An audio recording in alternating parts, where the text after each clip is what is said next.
Mobile recharge weakness of youth. तो आज हम बात करेंगे मोबाइल रिचार्ज के बारे में। अब इंडिया में या वर्ल्ड में 90% यूथ तो मोबाइल रिचार्ज करवाते ही है। तो अभी एक न्यूज़ आई है 15% तक महंगा हो सकता है मोबाइल रिचार्ज, 3-4 महीनों में बढ़ सकता है प्राइस। जियो एयरटेल का मार्केट कैप और शेयर प्राइस भी बढ़ेगा। तो एक इंसान को ज़िंदा रहने के लिए आज के टाइम में घर घर गाड़ी और फ़ोन तो एक बेसिक नीड बन चुके हैं। तो अभी देखा आपने, अभी पेट्रोल महंगा हो गया और अब धीरे धीरे मोबाइल रिचार्ज भी महंगा करने की तैयारी की जा रही है। बड़ी बड़ी कंपनीज जैसे कि इंडिया में 3 ही कंपनीज है, वोडाफोन, जियो एयरटेल, वोडाफोन आइडिया, जो कि बहुत नीचे लेवल पर है। बट इन सब में और सरकार के बीच कॉम्बिनेशन बना रहता है कि प्राइस बढ़ाना है, जिससे आज जैसे बीजेपी 10,000 करोड़ की पार्टी है तो कल वो 20,000 करोड़ की बन जाएगी। कैसे? ऐसे ही कि हम मोबाइल रिचार्ज जो करवाएंगे उसमें से आधे पैसे बीजेपी के अकाउंट में जाएंगे। तो अगले 3 से 4 महीने में मोबाइल रिचार्ज और इंटरनेट प्लान महंगे हो सकते हैं। सेंट्रम इंस्टीट्यूशनल और रिसर्च रिपोर्ट के मुताबिक टेलीकॉम कंपनियां टैरिफ में 12 to 15% तक की बढ़ोतरी कर सकती हैं। अब ये बढ़ोतरी क्यों की जा रही है, इसका कोई भी जवाब नहीं दिए गए हैं।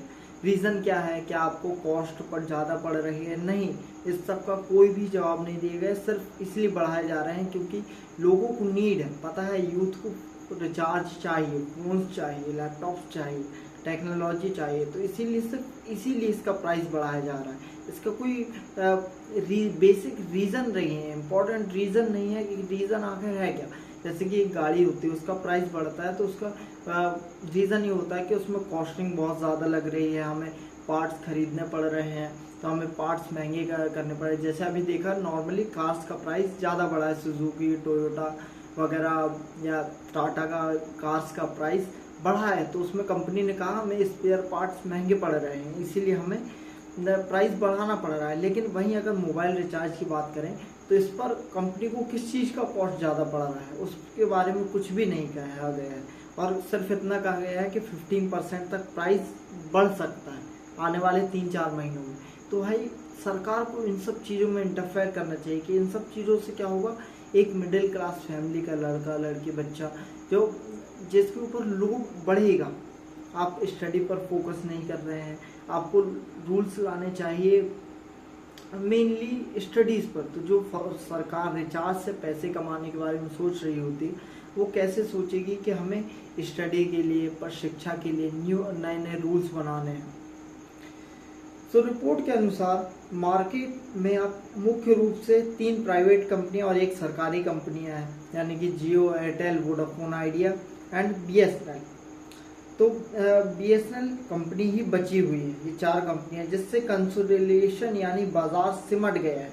और जब कोई चीज़ बहुत कम होती है तो उसकी वैल्यू बहुत ज़्यादा हो जाती है। यही एक रीज़न है प्राइस बढ़ने का। इसीलिए कभी भी एक चीज़ पर आंख बंद कर भरोसा नहीं करना चाहिए। 2-3 ऑप्शंस अपनी ज़िंदगी में हमेशा रखने चाहिए।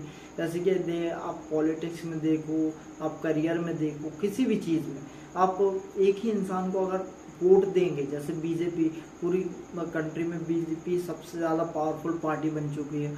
तो अगर आप किसी एक चीज़ पर बहुत ज़्यादा डिपेंडेंट हो जाएंगे ना, तो वो चीज़ आपको बहुत तेज़ी से नीचे फेंकेगी, बहुत तेज़ी से नीचे गिराएगी। तो किसी एक चीज़ पर डिपेंड नहीं होना चाहिए। 4 ही कंपनियां होने के कारण कीमतें बढ़ाने का माहौल तेज़ी से बन रहा है, और हो सकता है 3-4 महीने ज़्यादा हों, उससे जल्दी भी प्राइस बढ़ सकते हैं। रिलायंस जियो के 52.96 करोड़ यूज़र्स हैं, एयरटेल के 37.61, वोडाफोन आइडिया के 12.92 करोड़ और बीएसएनएल के 2.75 करोड़। मतलब देखो, बीएसएनएल जो कि एक सरकारी कंपनी है, सरकारी मतलब वो सरकार जिसके पास न्यूक्लियर वेपन है, और उसकी बीएसएनएल कंपनी की वैल्यू देखो आप, मतलब उसकी नेटवर्क प्रोवाइड करने की स्पीड देखो, किस लेवल से नेटवर्क प्रोवाइड करवा रही है, और उस सरकार को फिर लोग वोट देते हैं। तो मतलब कितने बेवकूफ़ लोग हैं। प्रति यूजर कमाई में 15% तक की बढ़ोतरी होगी। रिपोर्ट में टेलीकॉम सेक्टर के फाइनेंशियल परफॉर्मेंस का भी अनुमान लगाया गया है। इसके अनुसार जून तिमाही में देश की तीनों बड़ी कंपनियां जियो, एयरटेल, वोडाफोन आइडिया के प्रति यूजर होने वाले औसत रेवेन्यू यानी एवरेज रेवेन्यू पर यूजर, जिसको ARPU में ARPU शॉर्ट फॉर्म में कहा जाता है, में तिमाही दर तिमाही आधार पर 1 to 1.5% की बढ़ोतरी देखने को मिलती है और यह आगे चलकर और बढ़ेगी। 2G से 4G to 5G पर शिफ्ट हो रहे हैं यूजर्स, ग्राहक, जिसका फायदा कंपनी सरकार दोनों को होने वाला है। कंपनियों के ARPU में सुधार की सबसे बड़ी वजह ग्राहकों का 4G to 5G पर शिफ्ट होना है। इसके अलावा पोस्टपेड ग्राहकों की संख्या से भी प्रति यूजर कमाई में बढ़ोतरी हुई है। जियो और एयरटेल मेन गेम चेंजर है इसमें। क्यों? क्योंकि भारत का जो 99% यूथ है वो इन्हीं दो कंपनियों के बीच में बटा हुआ है। क्योंकि ऑफकोर्स आप देखो तो हर बच्चे के हाथ में आपको स्मार्टफोन देखने को मिलेगा ही मिलेगा। तो भारत का जो यूथ है वो इन्हीं दो कंपनियों के हाथों में है। सेंट्रम की रिपोर्ट के मुताबिक रिलायंस, जियो, एयरटेल के यूजर लगातार बढ़ रहे हैं। जून तिमाही में जियो के 70 लाख नए ग्राहक जोड़ने की उम्मीद है और एयरटेल के ग्राहकों में 50 लाख की बढ़ोतरी हो सकती है। वोडाफोन आइडिया केवल 2 लाख कस्टमर ही जोड़ पाएगी। 5G कवरेज में बढ़ने से डेटा का इस्तेमाल बढ़ा है। देश भर में 4G to 5G नेटवर्क का दायरा बढ़ने से ग्राहकों का डेटा यूसेज लगातार मजबूत बना हुआ है। जियो, एयरटेल ने देश के 90% जिलों में आसानी से 5G और सर्विस पहुंचा दी है। अब इन कंपनियों का फोकस अपने नेटवर्क पर ज़्यादा से ज़्यादा 5G स्मार्टफोन जोड़ने पर है।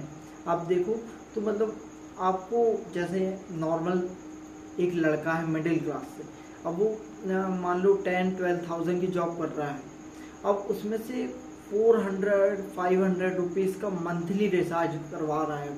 और ऐसे ही पूरे देश में की पॉपुलेशन 90% पॉपुलेशन अब 500 मंथली रिचार्ज करवा रही है। तो वो सरकार, कंपनियां कितना कमा रही हैं उस पैसे से। अब सोचो 140 करोड़ की पॉपुलेशन, 100 करोड़ लोग भी महीने में 500 रुपये अगर पे करते हैं तो कितना करोड़ों का प्रॉफिट होता है। और ये सब कुछ सरकार और कंपनियों की मिली भगत होती है। तो कहने का मतलब ये नहीं है कि आप फ्री में डेटा बांटो, लेकिन जो उसकी कॉस्ट है, जो उसकी एक्चुअल कॉस्ट है, उसमें आप डेटा बेचो। और इन चीज़ों पे सरकार के साथ लोगों का भी कंट्रोल होना चाहिए। जो एक्चुअल जिसको हम बोलते हैं लोकतंत्र, तो लोगों का कंट्रोल होना चाहिए सरकार पर, ना कि सरकार का कंट्रोल हो लोगों पर।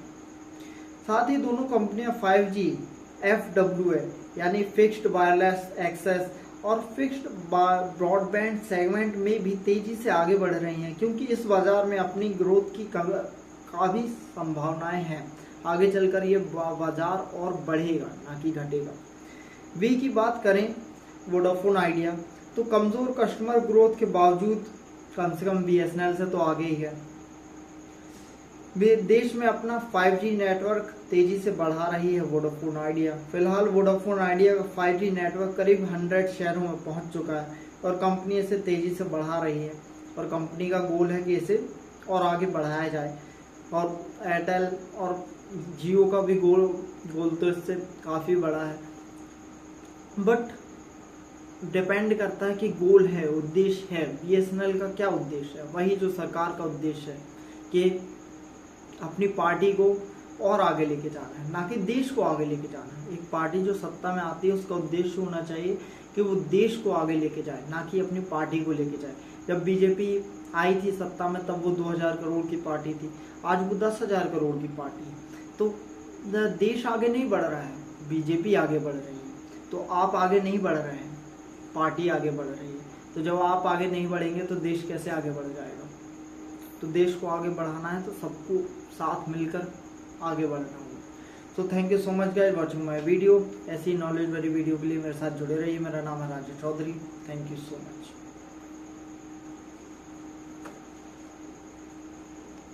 जय हिंद, जय भारत।